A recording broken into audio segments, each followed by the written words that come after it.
Bahasan kali ini mengenai candle behavior atau kebiasaan-kebiasaan candle. Nanti saya jelaskan mengenai dasar-dasar candle dulu, karena kita mau merujuk kepada level selanjutnya. Kalau kita belum fasih dalam candle, kita akan susah juga, kelimpungan sendiri. Untuk candle behavior ini juga menjadi dasar terciptanya metode, mungkin pernah dengar mengenai CRT ya. Jadi CRT itu kan tetap dia perannya penting adalah candle di high time frame.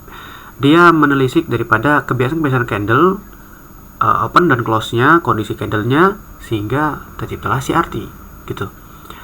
Terciptalah proses dimana CRT itu tercipta karena dia menelisik daripada kebiasaan-kebiasaan candle. Atau kalau yang lumrah kita dengar itu misalkan engulfing candle, kondisi dimana adanya pembalikan atau reversal biasa ditandai di engulfing candle misalkan, seperti itu. Atau misalkan sebuah candle kalau low-nya diambil lalu closing candle-nya bullish seperti ini, itu juga menjadi salah satu cara untuk menentukan bias harga atau entry atau target gitu. Nah, di candle behavior saya akan jelaskan mengenai hal yang basic dulu. Tentu yang pertama saya jelaskan bahwa warna candle saya ini kan warna candle yang saya sukai saja. Jadi kalau kita mau pakai basic candle-nya ya tinggal defaultnya seperti ini. Dan saya kurang suka. Jadi tentu pilihlah warna-warna yang terbaik menurut kalian sukai, kalian nyaman. Jadi suasana tempat kerjanya ya sesuai dengan yang kalian inginkan gitu. Atau memperbaiki mood kalian di tempat kerja. Contohnya dengan mengubah warna candle atau template-nya. Yang suka gelap silahkan gelap, yang suka terang silahkan terang, yang suka dengan warna soft silahkan gunakan warna soft. Nah, kalau saya suka yang warna seperti ini. Kalau saya ini kan candle bullish-nya yang abu-abu, candle bearish-nya yang ini abu-abu sangat gelap lah ya. Masuk mau ke hitam tapi tidak sampai ke hitam. Untuk background-nya saya abu-abu gitu. Nah, ingat bahwa candle itu komponennya dua. Yang pertama adalah body dan ekor. Saya jelaskan dulu. Ini adalah candle bullish ya. Candle bullish ini dia punya high, dia juga punya low. Nah, gini aja lah. Dalam candle ini dia punya high dan dia punya low. Oke? Itu yang pertama. Kalau kita pakai time frame 1 jam, berarti itu candle ini di 1 jam dia pernah mencapai titik tertinggi di sini, mencapai titik terendah di sini. Itu dalam selama 1 jam. Sampai dia ganti candle selanjutnya, karena 1 jam sudah habis, ganti candle selanjutnya. Itulah kenapa adanya time frame. Jadi setiap time frame ini dicipta daripada representasi closing dan opening candlenya itu lalu berganti. Itu kalau 1 jam berarti candle ini umurnya 1 jam baru ganti lagi gitu. Ini higher, ini low. Oke. Kalau candlenya bullish, maka openingnya dia harus di bawah.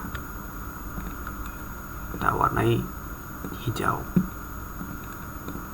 Nah, ini openingnya. Lalu closingnya di atas. Ini ya, ini closingnya di atas. Ini sebagai closing gitu. Jadi selain dia punya high dan dia punya low, dia punya opening price dan closing price ya. Kalau dia open di sini, dia close-nya di sini, maka terciptalah candle hijau karena openingnya di bawah dan closingnya di atas gitu. Terciptalah candle hijau. Itulah kenapa adanya candle merah dan candle hijau itu tergantung daripada posisi opening dan closingnya itu. Kalau di candle bearish dia tetap sama, dia punya high ya. Ini aja, dia punya higher, dia punya lower, sama. Higher dan lower itu nggak memandang warna candle, dia selalu punya higher dan lower, low candle gitu ya, lower candle. Lalu kalau dia bearish, itu tandanya openingnya adalah di atas. Dan setelah closing di detik-detik terakhir sebelum dia ganti candle, ternyata dia closingnya di bawah daripada openingnya. Itulah penyebabnya dia menjadi candle bearish atau candle merah. Itu. Kalau dia openingnya di bawah, lalu dia tutup closing candlenya itu di atas daripada openingnya, maka terciptalah candle hijau atau bullish. Jadi selama 1 jam dia pernah naik sampai sini lalu turun sampai sini gitu ya. Setelah opening, jadi ini candle di sini ya, candlenya ini di sini. Nah ini sudah sejam, ganti lepas, openingnya di sini. Lalu dia mungkin selama 1 jam dia naik turun dengan titik tertinggi di sini, lalu dia turun lagi, titik terendah di sini, lalu ke atas sedikit, lalu sejamnya itu habis, sehingga dia closingnya di sini. Karena dia closingnya di bawah daripada openingnya, maka dia bearish.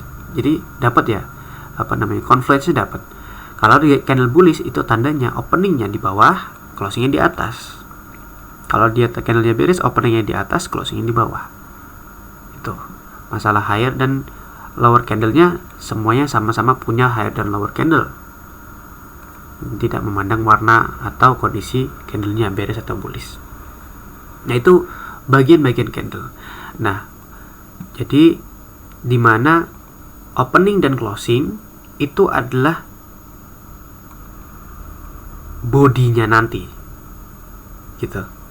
Ini yang membentuk body candle adalah kondisi opening dan closingnya gitu lah. Sedangkan ekor atau wick adalah dimana opening dan closing itu memiliki jarak dengan harga tertinggi dan terendah selama 1 jam dalam hal ini, karena kita pakai time frame 1 jam. Itu awal bagaimana terciptanya sebuah body candle dan wick candle atau ekor. Tuh. Itu mengenai bagian-bagian candle. Sekarang kita merujuk kepada candle behavior yang lain, yaitu posisinya atau bagaimana bentuk candlenya. Itu menjadikan kita bias. Kalau dalam misalkan ini kondisi dimana candle itu ekornya panjang di atas, dalam ini juga di bawah. Jadi panjang ekor atas dan ekor bawah ini sama-sama panjang dengan body candle itu tipis ya, karena dia opening di sini, closingnya di sini. Selama 1 jam dia pernah naik sampai sini dan turun sampai sini misalkan. Nah ini namanya candle yang tidak memberikan bias, karena sama panjangnya higher dan lower daripada ekornya itu sama panjang. Tapi karena di sini adalah candle merah dan dia closing candle daripada candle sebelumnya dengan meninggalkan wick, lalu closingnya di bawah daripada higher yang di sini, maka di sini lebih dominan seller. Kenapa? Ya tadi itu. Ini namanya candle behavior, kondisi candle atau psikologi candlenya. Meskipun secara dia ekornya atas dan ekor bawah itu sama panjang, tapi opening dan closingnya itu menunjukkan dia candle bearish, dan dia juga mengambil higher daripada candle sebelumnya, lalu closingnya wick seperti ini, meninggalkan wick. Jadi bodinya nggak sampai atas. Itu yang menyebabkan dia adanya penurunan. Nah, perhatikan dalam hal ini candle behavior memiliki peran sebagai salah satu confluence untuk menentukan bias gitu. Nanti juga ada bias-bias lainnya. Lalu selanjutnya adalah itu tadi indecisional candle namanya, atau candle yang tidak memberikan arah atau bias. Karena apa tadi? Dia ekor atas dan ekor bawah sama, meskipun bodinya tipis, tapi dia tetap candle bearish. Jadi masih lebih dominan dia mau turun gitu, karena lebih dominan dia bearish.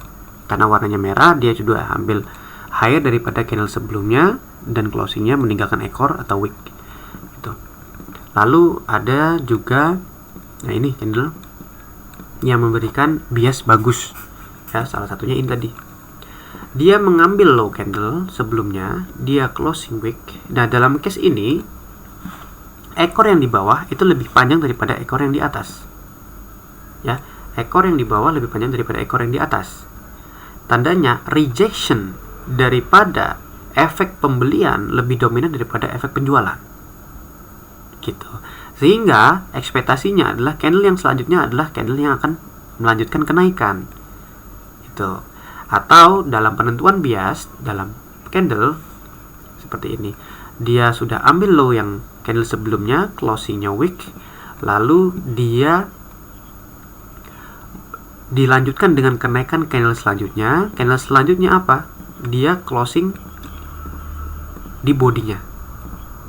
Maka tandanya apa? Tanda bahwa selanjutnya kita bisa mencari potensi untuk beli untuk melanjutkan naiknya terus. Gitu.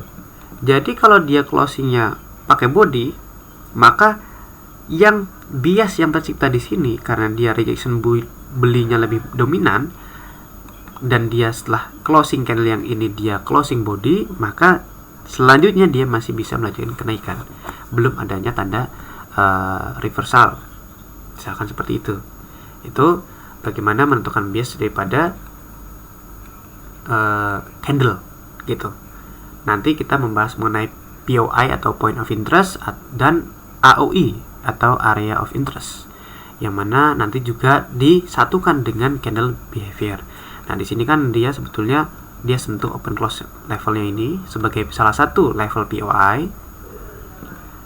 Kita kasih warna hijau misalnya. Nah, open close level nanti ini saya akan jelaskan di seri selanjutnya. Nah, dia sentuh POI-nya, dalam hal ini kita kasih nama POI, point of interest ya, atau level penting. POI, lalu dia ambil low dari candle sebelumnya, closingnya wick. Nah, ekspektasinya apa? Ekspektasinya dia cari beli untuk melanjutkan kenaikan karena memang di sini biasnya adalah naik di time frame 1H atau 1 jam. Begitu. Jadi, kenapa kita penting mendalami candle behavior? Karena salah satu penentu bias bisa menggunakan confluence dari kondisi candlenya. Makanya tadi kita tahu ini harusnya beli ya, karena confluence-nya memang sudah tercipta seperti ini. Masuk POI, rejection belinya kuat, ambil low candle selanjutnya, closingnya wick, maka kita bisa cari posisi beli di low time frame.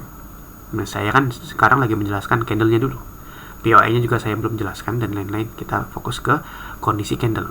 Sama seperti ini, kondisi candle. Nah, ini kondisi candle beli yang bagus. Karena ekornya lagi-lagi dia lebih panjang daripada ekor yang di atas. Kalau yang bearish kebalikannya. Kalau yang bearish itu kebalikannya, kita cari sampel. Misalkan ya ini bisa, sebetulnya ini bisa. Nih, candle yang ini atau inilah ini saja. Jadi tadi dia sentuh POI, dalam hal ini dia POI-nya ini adalah rejection block. Kalau yang tadi open close level POI-nya. Nah, ekor candle yang ini lebih panjang daripada ekor candle yang di bawah, maka rejection sellernya lebih dominan daripada rejection buy. Itulah yang menyebabkan dia untuk mencari bias selanjutnya adalah kita cari sell dulu, gitu, sehingga dia adanya penurunan, gitu. Kalau ini kan di high time frame, kalau di low time frame kita mendapatkan mungkin di sini ada order block, mungkin di sini ada area-area entry-nya, ada fair value gap dan lain-lain gitu ya. Kita belum bahas ke sana, kita kondisi candlenya dulu. Nah, sama seperti yang buy tadi. Ekornya kalau yang ini kebalikannya. Ekornya lebih panjang daripada body yang di bawah. Ekor yang di bawah. Dan body candlenya merah. Bearish. Kalau yang tadi ini bullish. Ya. Karena apa? Karena openingnya di sini, closingnya di bawah. Maka ini tercipta bearish. Maka candle selanjutnya kita bisa berekspektasi bahwa biasnya adalah sell atau jual, gitu. Ini mengenai candle behavior. Makanya kalau kita kembali ke high time frame, misalkan daily, itu kita bisa menentukan biasnya dari yang saya jelaskan tadi. Misalkan contoh ini saja nih. Ini juga. Kenapa ini biasnya bullish? Kenapa biasnya bullish? Karena tadi body dia tebel, ya. Salah satunya adalah bodinya dia tebel, dia closingnya body di sini. Closingnya body, bukan wick. Kecuali kalau dia turun sampai sini terus meninggalkan wick, mungkin biasanya sell. Dia closingnya body di daily ya. Maka di low time frame kita bisa cari opportunity untuk membeli, gitu, di low time frame-nya. Gitu kurang lebih seperti itu.